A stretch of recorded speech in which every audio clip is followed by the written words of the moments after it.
Legislação Penal Especial, revisão, Legislação Penal Especial, CFO-PM Bahia. Ok, olá, tudo bem? Vamos então ver aqui agora os conteúdos mais relevantes, né, no que se refere aí ao nosso programa de Legislação Penal Especial para esse concurso da PM do Estado da Bahia, tá bem? Claro que o programa ele é bastante extenso e nós, evidentemente, aqui vamos passar só aqueles itens que normalmente são os mais importantes, são aqueles que existem, que têm uma grande chance de efetivamente serem cobrados aí no seu certame, tá bem? E vamos ver isso, já sabemos, né, na forma de resolução de questões. Acompanhe então comigo, por favor, lá na nossa tela. Vamos ver a primeira questão, né? E essa primeira questão vem do TRT, mas é uma questão interessante porque ela está baseada no Estatuto da Pessoa com Deficiência e especificamente na parte criminal, né? Então aí você pode acompanhar comigo a seguinte informação, olha lá. Um técnico judiciário no exercício de suas atividades pratica discriminação contra um colega de serviço em razão de sua deficiência física, no caso. Nesse sentido, de acordo com a Lei 13.146 de 2016, que é o Estatuto, né? O técnico judiciário comete crime punível com pena de... Olha só, na verdade, a infração está prevista lá no artigo 88 da lei, né? Que é exatamente esse comportamento, né, de praticar, induzir ou incitar discriminação de pessoa em razão de sua deficiência. E aí o apenamento é reclusão efetivamente de 1 a 3 anos e multa, né? E multa.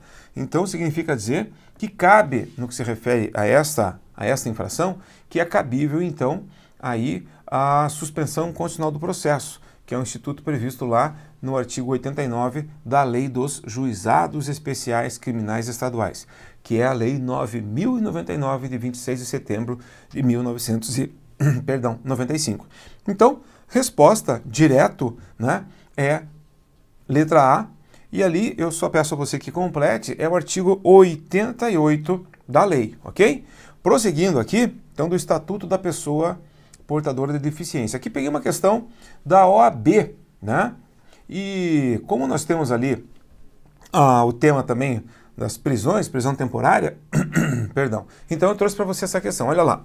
A prisão temporária pode ser definida como uma medida cautelar restritiva, decretada por tempo determinado, destinada a possibilitar as investigações de certos crimes considerados pelo legislador como graves, antes da propositura da ação penal. Sobre o tema, assinale a afirmativa correta, letra A.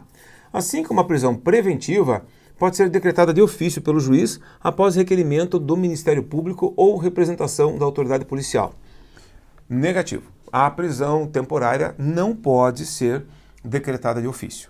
É necessário que o Poder Judiciário seja provocado. É necessário que alguém peça a decretação da prisão para que o Poder Judiciário, analisando o caso concreto, possa chegar à conclusão de que efetivamente é o caso de forma fundamentada, decretar a prisão do agente. Então, a letra A está errada porque a expressão de ofício, né, implica na ideia de que o juiz poderia espontaneamente, sem a provocação de quem quer que fosse, decretar a prisão. E ele não pode. A preventiva, sim. A prisão temporária, não. Letra B. Sendo o crime investigado hediondo, o prazo poderá ser fixado em, no máximo, 15 dias, prorrogáveis por uma vez pelo mesmo período. Também está errado. Tratando-se de crime hediondo, o prazo é de 30 dias, podendo ser prorrogado por mais 30, ok? Letra C. Findo o prazo da temporária sem prorrogação, o preso deve ser imediatamente solto. Corretíssimo, não tem nem o que discutir. Mesmo que não tenha sido expedido o alvará de soltura, a determinação é no sentido de que, esperado o prazo de prisão temporária que havia sido decretada, e essa prisão não sendo, né, revalidada ou não sendo, né, estendida, prorrogada, a pessoa deve ser posta em liberdade imediatamente. Então a letra C, corretíssima. Vamos ver a letra D. O preso, em razão da prisão temporária, poderá ficar detido no mesmo local em que se encontram os presos provisórios e os condenados ou os condenados definitivos. Negativo. Condenado definitivo tem que ficar separado dos demais presos. Quanto mais quando se tratar de uma prisão temporária, que é aquela decretada durante o curso da investigação policial, para que se possa então amealhar mais elementos de convicção para que o titular do direito de ação penal possa propor a medida adequada.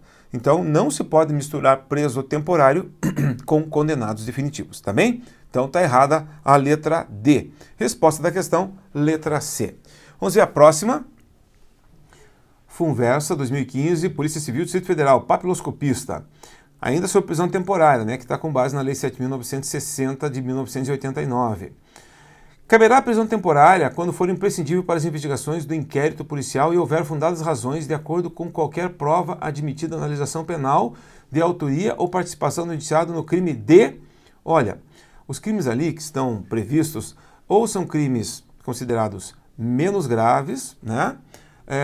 Ou são crimes que são considerados sem violência à pessoa, né? A violência à pessoa. A corrupção ativa, não há violência à pessoa, constrangimento ilegal também, né? Você pode ter um constrangimento, mas não necessariamente uma situação de enfrentamento físico. Homicídio culposo é um crime praticado sem a intenção, né? E no caso aí, a receptação qualificada também é um crime que está relacionado aos crimes contra o patrimônio. E no caso, por exclusão, nós chegamos à conclusão que seria o tráfico de drogas, porque o tráfico de drogas é um crime realmente considerado grave, ele é equiparado aos crimes hediondos, previsto no artigo 33 da Lei 11.343 de 2006, e por conta da gravidade da conduta, da gravidade da infração, é sim perfeitamente cabível a decretação da prisão temporária. Então, os demais acabam sendo excluídos exatamente por conta da sua menor potencialidade lesiva, tá bem? Não que não sejam crimes que tenham sua repercussão, sim, mas dentre os crimes que são elencados na questão, o tráfico de drogas efetivamente é o mais grave, ok? Continuando, seguindo, vamos ver agora, ainda sobre prisão temporária, que é tema realmente bastante investigado, bastante cobrado nos certames que envolvem a polícia. A prisão temporária, nos termos da Lei 7.960/89, será decretada pelo juiz. Olha só aqui, ó, essa questão já está respondendo à primeira que nós fizemos, né? Em face da representação da autoridade policial ou de requerimento do Ministério Público. Significa dizer que não pode ser decretado de ofício. E terá o prazo de, letra A, 5 dias, prorrogáveis por igual período, em caso de extrema e comprovada necessidade.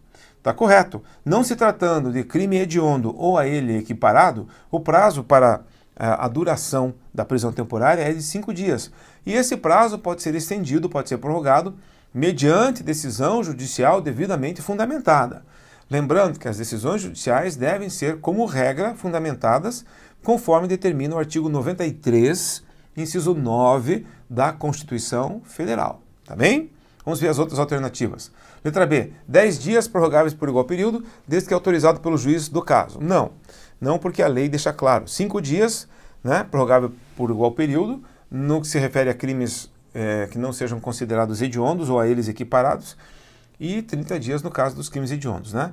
Letra C, 5 dias improrrogáveis. Não, 5 dias sim, mas podem ser prorrogados. 10 dias improrrogáveis, está errado. Nem 10 dias, muito menos a possibilidade de improrrogabilidade. Letra E, 15 dias, está errado, prorrogáveis por até 30 dias, se necessário, a critério do juiz do caso. Então, está errado, né?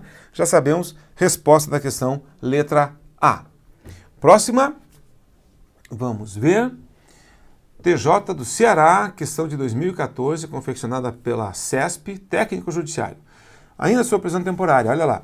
A prisão temporária, letra A, será decretada mediante despacho, tá certo, que prescinde de fundamentação em caso de comprovada a urgência da prisão. Bom, prescinde significa dizer que não seria necessária a fundamentação, mas está aí absolutamente errado. Toda decisão judicial, né, ou praticamente toda, não são todas mesmo, mas quase todas, devem ser devidamente fundamentadas. Ainda mais quando se tratar de uma prisão de caráter cautelar, né, uma medida que vai segregar a liberdade de alguém. Claro que necessita, sim, de fundamentação. Então está errada a letra A. Letra B. Poderá ser decretada pelo delegado de polícia. Jamais. Só quem decreta a prisão é o juiz de direito. Pelo prazo máximo de 5 dias, prorrogável por igual período em caso de extrema e comprovada necessidade. Está absolutamente errado quando diz que o delegado pode decretar a prisão. Letra C. Poderá ser decretada pelo juiz, ok, em qualquer fase do processo penal. Errado, somente na fase né, da investigação policial, se comprovada a sua extrema necessidade. Então, está errado porque informa que a prisão temporária poderia ser decretada em qualquer fase do processo penal. Negativo. Somente na fase inicial de investigação, né, policial. Letra D. Poderá ser decretada pelo juiz, ok, sem a oitiva do Ministério Público. Está errado porque é necessário que o Ministério Público seja consultado. Quando solicitada por representação da autoridade policial. É necessário que o MP seja consultado porque o Ministério Público também tem a função de fiscalizar a correta aplicação da lei penal. É o que se chama de custos legis, né? Letra E. Poderá ser decretada, tratando-se de crime de tráfico ilícito de entorpecentes, pelo prazo máximo de 30 dias, prorrogável por mais 30 dias em caso de extrema e comprovada necessidade. Correto, não tem o que discutir. Os crimes hediondos, né? A prisão temporária em relação aos crimes hediondos e os crimes considerados hediondos estão elencados no artigo 1º da Lei 8.072/90. Então, em relação aos crimes hediondos, o prazo pode ser de 30 dias, podendo ser prorrogado por mais 30. A tortura, né, o tráfico de entorpecentes são equiparados aos crimes hediondos, né? E nesse contexto, eles têm um tratamento legislativo semelhante, tá? Então, o tráfico e a tortura são delitos cuja prisão temporária pode ser decretada pelo prazo de 30 dias, prorrogável por mais 30, tá bem? Continuando então, olha lá. Próxima questão olha lá. Conselho Regional de Enfermagem, Rio Grande do Sul, assistente técnico. Em todo o território nacional, os casos de violência contra a mulher atendidos em serviços de saúde públicos e privados constituem objeto de... Olha só, o que acontece? O que eles estão perguntando aqui, né? A situação de violência doméstica e familiar contra a mulher, né? Nesse caso, quando uma pessoa do sistema de saúde atende alguém e tem uma suspeita de que esse alguém foi vítima de violência doméstica ou familiar, é necessário, então, que seja feita uma notificação. Essa notificação é obrigatória, mas ela, ao mesmo tempo, é sigilosa. É uma notificação obrigatória e sigilosa dirigida aos órgãos da justiça, para que aquele fato possa ser apurado, investigado com maior precisão, para que se apure, né, se realmente há ou não, né, a caracterização de crime praticado dentro do âmbito da violência doméstica familiar. Então, voltando para a questão, é necessário sim que seja feita uma notificação. Essa notificação ela é obrigatória, vale dizer, ela é compulsória e ela tem um caráter sigiloso. Por quê? Porque o objetivo é verificar a extensão daquele quadro e se realmente se confirma ou não perdão, a ocorrência da violência doméstica ou familiar, ok? Então, resposta da nossa questão, letra C, tá? Muito bem. Antes só, me permita, oh Jesus, me permita só complementar a situação, a questão da prisão temporária em relação aos crimes hediondos e em relação aos delitos a eles equiparados, né? E aí nós temos os TTT, tráfico de entorpecentes, terrorismo, né, e tortura. Então, esses delitos, e ainda temos o genocídio também. Então, esses delitos, né, caso o juiz entenda que deva decretar a prisão temporária, a prisão, então, terá um prazo de 30 dias, podendo ser prorrogado por mais 30, ok? Voltando para a nossa atual questão aqui, olha lá. Lei Maria da Penha. Foi uma questão da Fundação Carlos Chagas para Educador Social de 2018. A Lei Maria da Penha, que é a Lei 11.340 de 2006, estabelece que a assistência à mulher em situação de violência doméstica e familiar será prestada de forma articulada. Significa dizer que vários órgãos devem, né, se esmerar nesse sentido. E conforme os princípios e as diretrizes previstos na Lei Orgânica da Assistência Social, no Sistema Único de Saúde, no Sistema Único de Segurança Pública, entre outras normas e políticas públicas de proteção, e emergencialmente, quando for o caso. É correto afirmar que cabe ao juiz, letra A, assegurar todas as medidas protetivas de emergência, desde que não preserve a integridade física e psicológica da mulher em situação de violência. Ora, assegurar todas as medidas protetivas de emergência, óbvio, desde que preserve a integridade física, senão aí está absolutamente fora de contexto, né? Letra B. Cabe ao juiz determinar por prazo certo a inclusão da mulher no cadastro de programas assistenciais do governo federal, estadual e municipal. Não cabe ao juiz determinar isso, né? E ainda mais em prazo certo, fica difícil, né? Uma vez que certas situações podem se prolongar dependendo aí das suas características, das suas circunstâncias. Letra C. Cessar o vínculo trabalhista, uma vez que deve afastá-la do agressor o mais rápido possível. Olha só, nesse contexto, uma vez que certas medidas, né, devem ser tomadas para evitar um mal maior, o juiz poderá sim, né, cessar esse vínculo trabalhista. No sentido de que demonstre ele, juiz, que na verdade a parte ela não tem culpa pelo que está acontecendo, né? Inclusive a culpa no sentido da legislação trabalhista. Então é perfeitamente cabível essa situação, essa solução. Letra D. Impedir o acesso à remoção quando servidora pública, integrante da administração direta ou indireta. Impedir o acesso à remoção, ou seja, quando a vítima for uma servidora pública, o juiz deveria então impedir que ela fosse removida para outro local. Claro que não. O juiz não pode tolher, né, esse aspecto. E mais, se for o caso e se for recomendável, a remoção para outro local de trabalho é o que se deve fazer, e não o juiz impedir.